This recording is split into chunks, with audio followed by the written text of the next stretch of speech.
What's up, turd nuggets? The only thing sadder than a fully grown man playing video games is watching anime. Do you ever feel all alone? Now I'm not gonna talk about shit you already know. Pokemon, Mario, Sonic, the infamous Legend of Zelda animation. I'm not even gonna talk about that Final Fantasy animated thing. No, I want to talk about the shit that almost nobody knows exists. Blah blah blah opening monologue. Mega Man X. Now real quick, there's a couple of Mega Man animes, like NT Warrior and Star Force.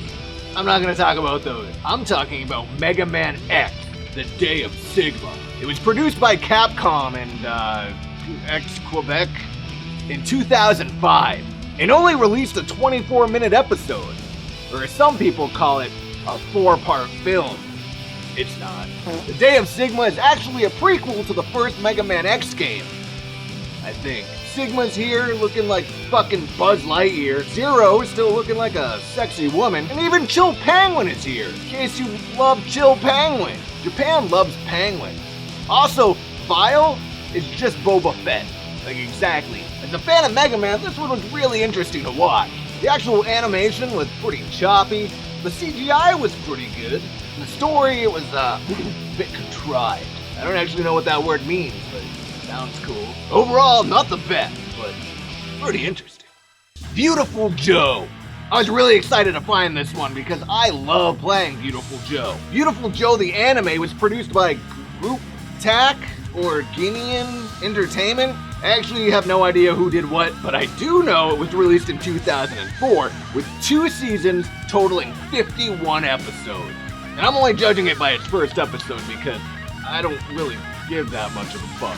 The anime actually starts almost exactly like the game, with Joe and his girlfriend, Sylvia, going to the movies. I will say, I really like how they built on Sylvia's character. She's more of a difficult yet supportive love interest. Makes you actually care when she gets kidnapped. And I'm glad they made her more likable because, fuck, I want to punch Joe in the face. Well, Sylvia, what's the dealio? Hey, Sylvia! Huh? Come on, let's bounce! He's kind of obnoxious. Again, this was interesting to watch, and it actually flushes out some characters. But I'm not going to watch any more of it. I don't really give that much of a fuck.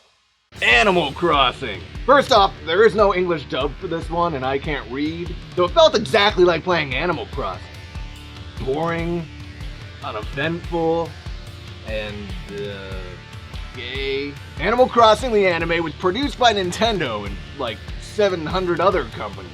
It was released in 2006, and it was nominated for 13 Oscars, but lost to She's the Man starring Amanda Bynes.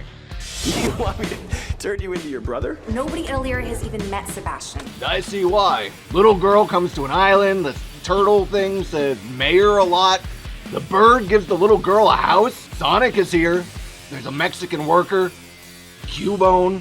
You already know them all. Visually, this is probably the most fluid and pleasing on this list to watch. But Christ fucking Judas, I'm not watching an hour and a half of this shit. Kids would probably love it if they could read, or speak Icelandic, or the fuck these things speak. Star Fox! Hey, do you remember the Wii U? Do you remember the Star Fox game that came out for it? Cool. You fucking nerd. Star Fox Zero, The Battle Begins, was produced in 2016 by Wit Studios, with Nintendo looking over their shoulder the whole time. The whole game's here to start the story that follows into a video game. Pretty straightforward. The voice acting is probably the best on this list, but then again, it's only 4 years old. And it's only 14 minutes, so awesome for a quick watch. The animation is this weird CGI cartoon hybrid that I'm kind of sick of seeing everywhere, but it still looks pretty good. I like how they threw in the original Star Fox here, and the battle scene is actually pretty awesome. If you have kids, they'll probably love this. But again, it's only 14 minutes long, so you'll barely have time to jerk off.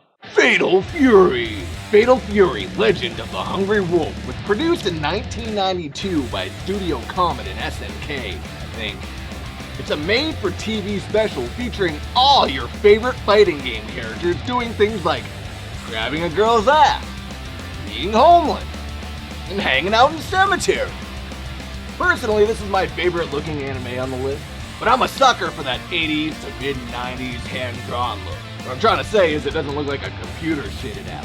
There's death, there's kickboxing, Terry driving a kick-ass boat, the synth pop. Really, everything you'd want in an anime adaptation. The English dub isn't terrible either. I really like this one. I mean, the story's nothing special, but I watched all 45 minutes of it, so it can't be that gay. And last, but certainly not least, Heidi.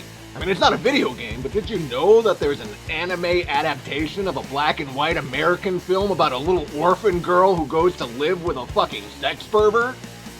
Well, there is. Great. I didn't watch it.